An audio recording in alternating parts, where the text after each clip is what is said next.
Welcome to myGSPN Live. You're here with your host, Robert Brown. And Jose Rodriguez. And we're happy to be back. We've got an exciting show for you on this Thursday, but before we get into it, we'd like to thank our sponsor, Garden Grocer, for giving us this time on the air. If you're in the Disney Resort area, go to www.gardengrocer.com. Sign up for whatever you need, snacks, drinks, food. Place your order. We'll have it delivered to your resort at the time of your arrival for you to save time, money, and energy. And again, that is www.gardengrocer.com. Place your order, and it'll be there for you. So let's get into it. We've got some exciting things, especially in the world of baseball and softball right now. We'll start off with softball and give Florida State a little bit of love. They have won their first national championship at the collegiate level. It's well deserved. It is. They swept University of Washington 2-0 in their series. The first game they won 1-0. Second game they won 8-3.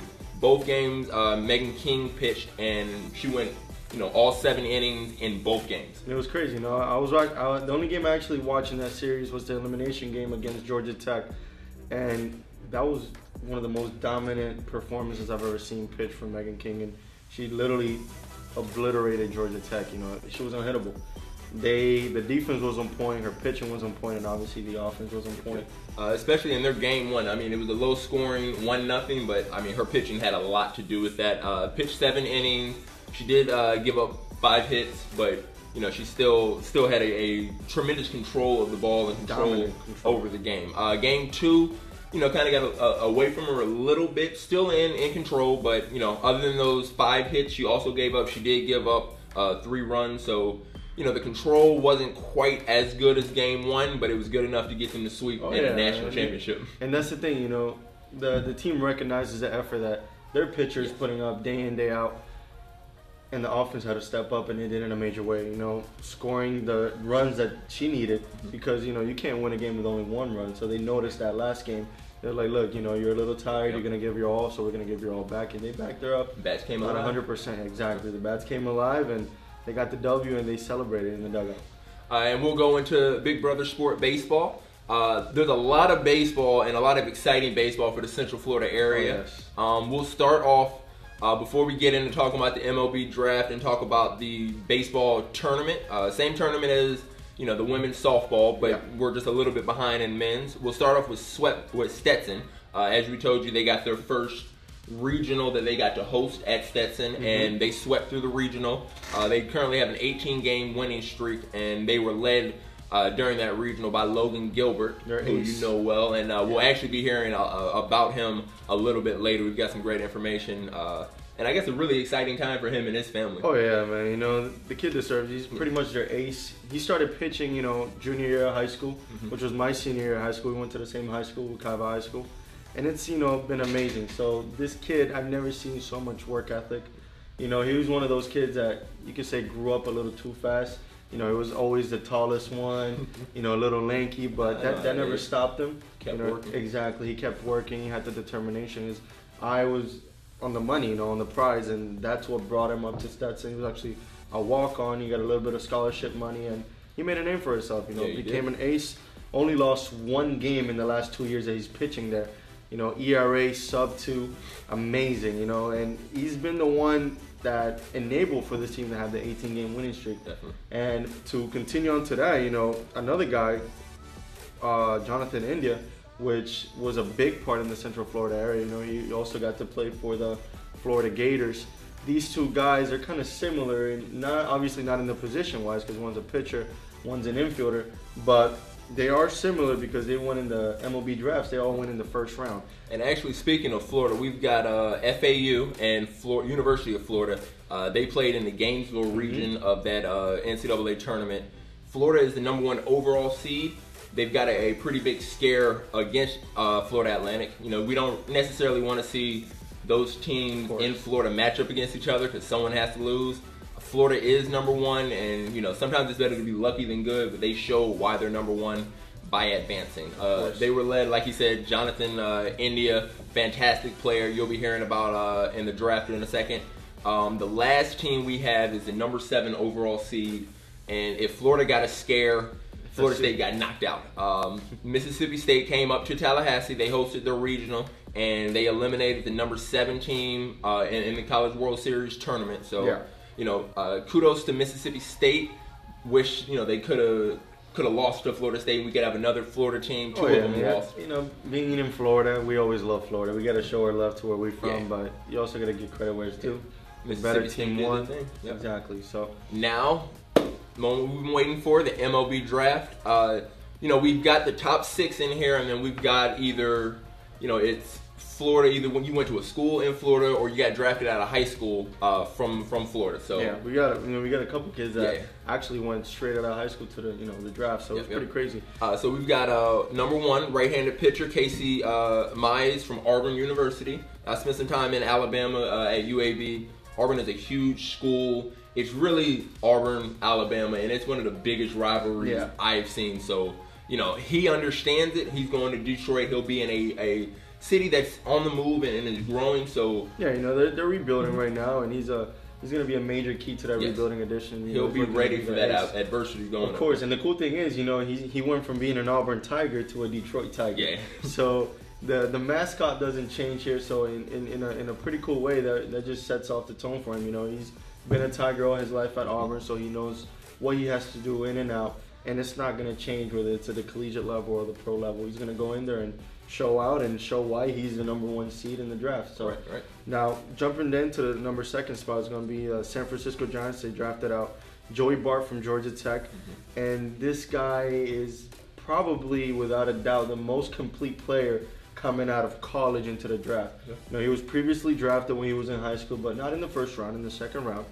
And this kid is a monster. He's 6 foot, 220 pounds. He's a catcher, but you expect catchers to be, sluggish, not to have that much power.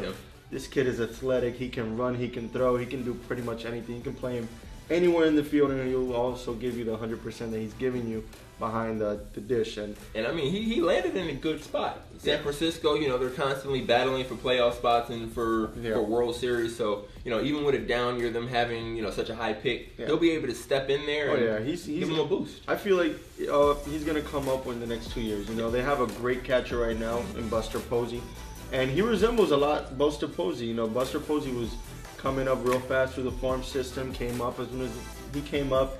They won World Series back-to-back, and I kind of think that's what they're doing. They want to, if they're moving such a solid piece, he's a let's get someone to replace him. Yeah, he's going to be a franchise guy for the Giants, and hopefully everything goes as they want. But another guy that, respectively, Alec Bohm, which was the 3rd pick for the Philadelphia Phillies, coming from Wichita State University.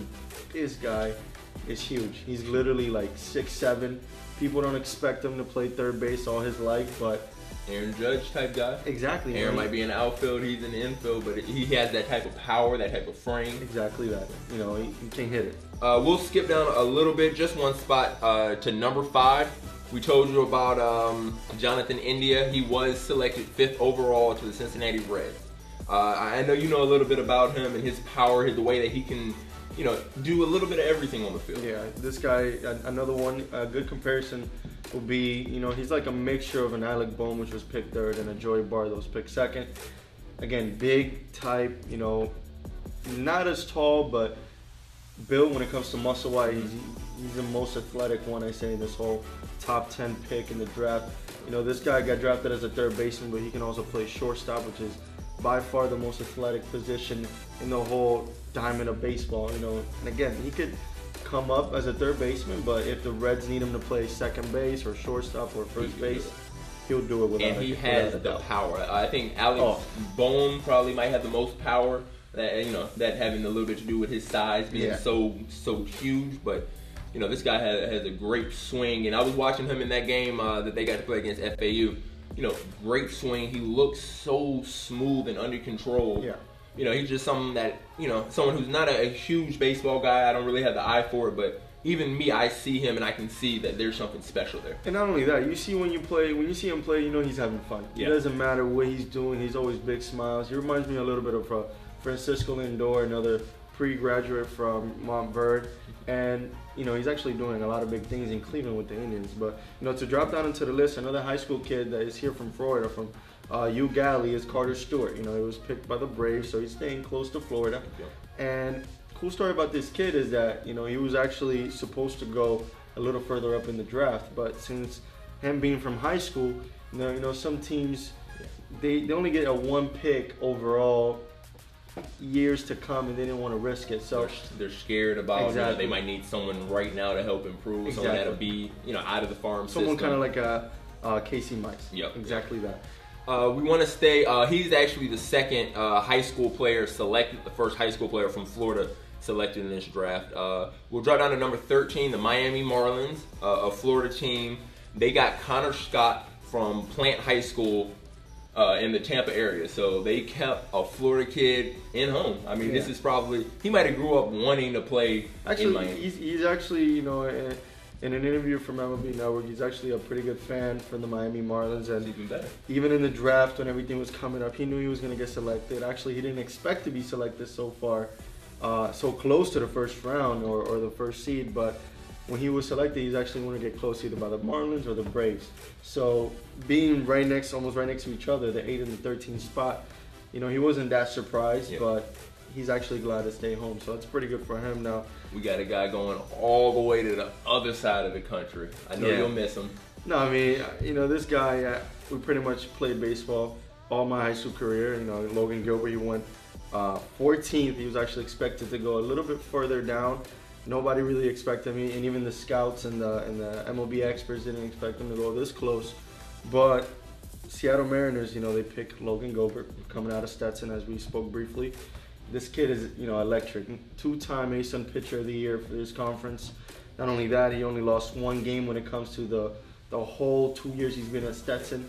Hopefully he signs. They're going to be a lot. There's a big cash bonus for him to sign from. The Seattle Mariners got deep pockets in the first round. Yeah. So hopefully he gets a good signing bonus and he doesn't return to Stetson and continues his pro career, which is what he pretty much longed for his life, And kudos to him and congrats to him and the Gilbert family. Well, we'll drop down to 16, Tampa Bay Rays. They selected a left-handed pitcher, Matthew Liberator from Arizona. Actually, Mountain Ridge. They won some basketball games recently, have a really good basketball program out there. But you see they've got dominance in baseball as well, with the kid being selected 16th now. Actually, cool thing about him, Matthew Liberatore, he actually was supposed to go. They were actually thinking, who's going to be the number 1 pick, Casey Mize or Matt Liberatore. And actually, Matt Liberatore coming out of high school, he's probably the most, being a left-handed pitcher, he's the most complete left-handed pitcher coming out of high school. The ones that, I could say he's the most matured pitcher coming out of high school. He's going to perform.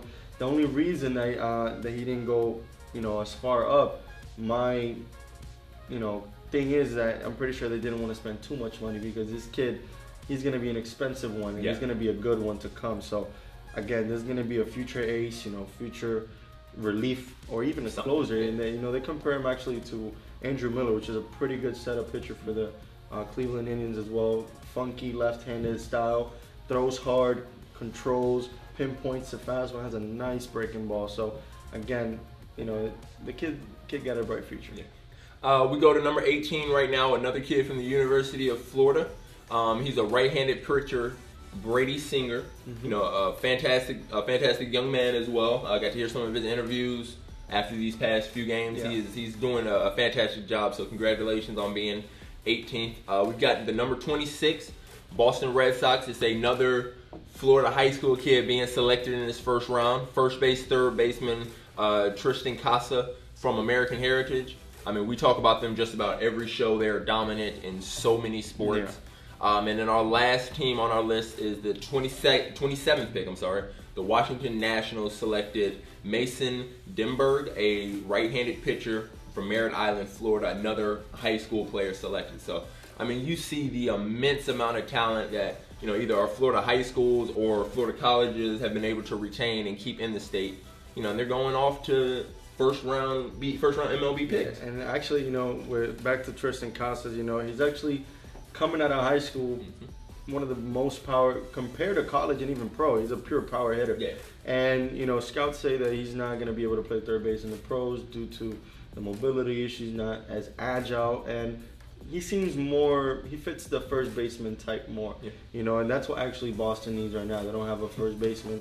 They just recently released Hanley Ramirez which was a DH first base, to keep Mitch Moreland, which is having an outstanding season for them. And but Mitch Moreland is not the first baseman of the future for the Red Sox, and I think this kid is, and he has a shot of actually going through the farm system really fast, and a good comparison to kind of like an Eric Hosmer for the Kansas City Royals when he was picked first overall back in the 2008-2009 draft.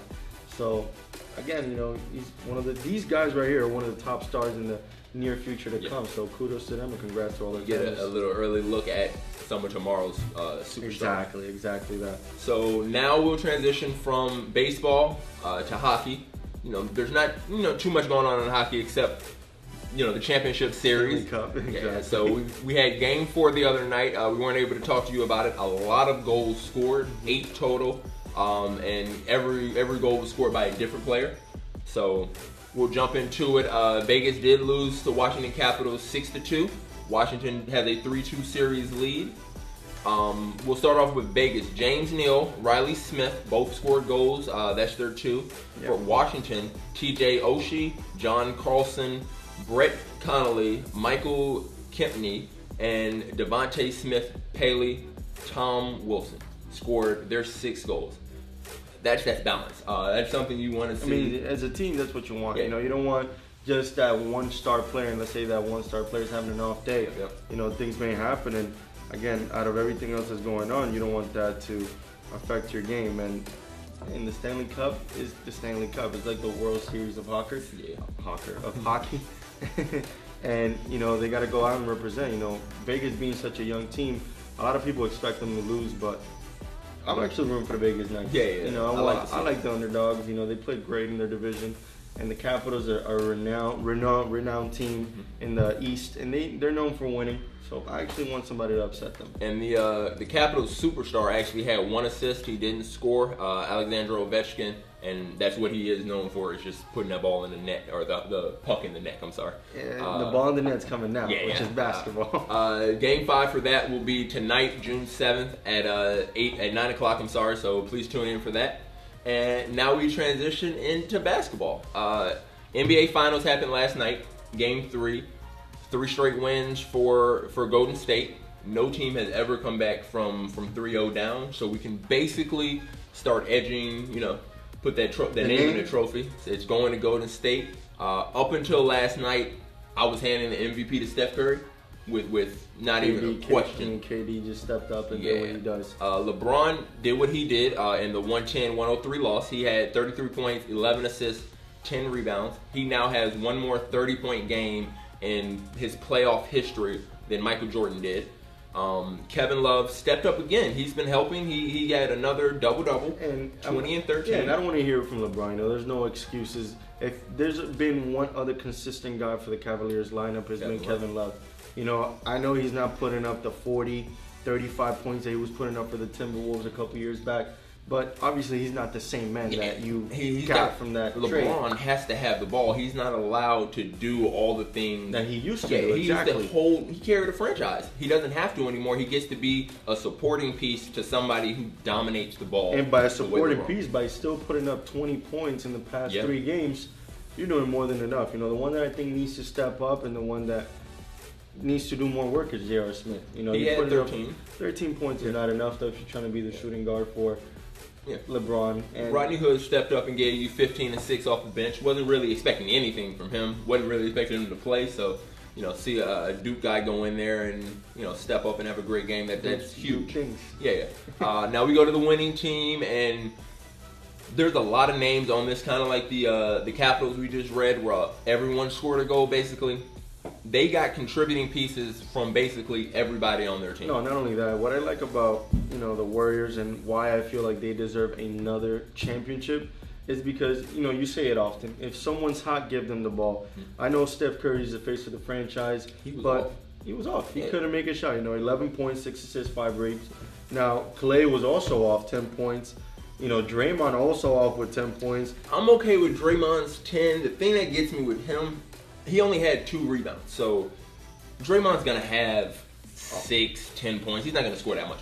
But off his days. 9 assists, that's what he does. His off day was, 2 rebounds. We expect you to be basically a walking triple-double. Maybe not LeBron's 40, 10, and 10, but we expect you to be a 10, 10, 10, 5 guy. Draymond does everything. But that's the thing, that's the beauty of the sport. You know, the whole lineup was off, and one person was hot, which was Kevin Durant.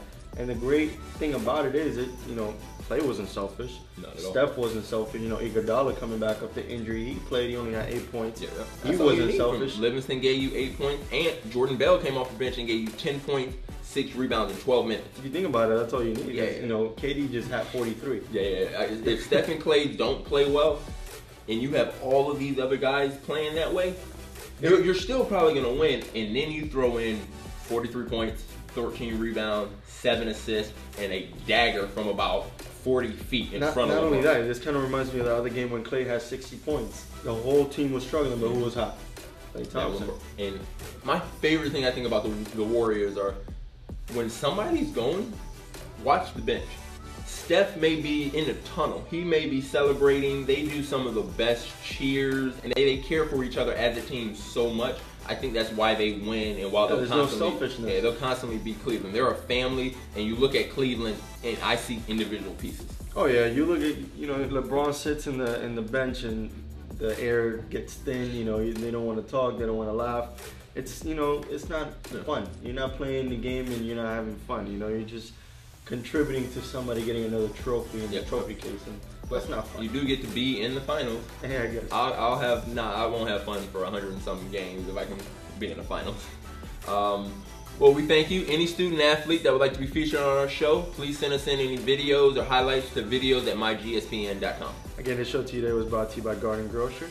Again, if you're coming from any area in the United States or worldwide, coming to the Disney area, just make sure to go to www.gardengrocer.com. Place an order for groceries, beverages, snacks, and anything to save money, time, and eat whatever you want while on vacation. Well, we thank you for tuning in. We encourage all student athletes to go to www.myGSPN.com, sign up for a player profile page, and go to social media and follow us on Instagram, Snapchat, Twitter, so we can get interacting and get to know you guys a little better. We'll be back for another show, so please stay tuned.